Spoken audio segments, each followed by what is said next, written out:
Citizens have backed a call by members of parliament for Finance and Economic Development Minister Mthuli to scrap the proposed US $50 cell phone levy as it would make it expensive to access information. Ncube announced the new tax last month during his 2022 national budget presentation.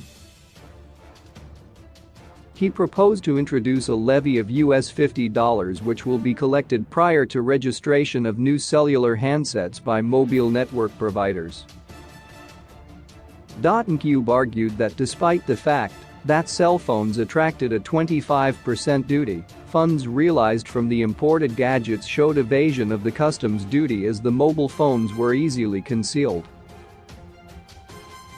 Media scholar Clayton Moyo advised Ncube to be creative and find other ways of increasing revenue without taxing cell phones.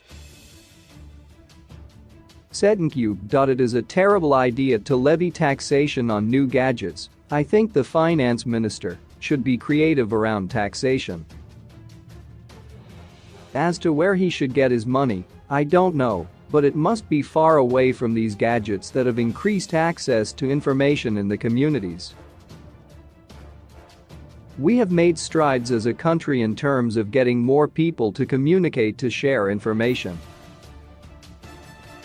This is not progressive at all." A high school tutor, Marilyn Ncube, said the cell phone levy will kill communication as phones, laptops and data were already expensive. She said, "Smartphones, high-tech laptops plus the cost of data are very expensive. Now add more taxation levy. This will kill our communication and us in the process." Mobile operators are constantly raising the cost of data, which is now a luxury. The government must scrap this cell phone levy. Media Southern Institute of Southern Africa, MISA, Zimbabwe said the digital divide between low-income earners and high-income earners continued to widen.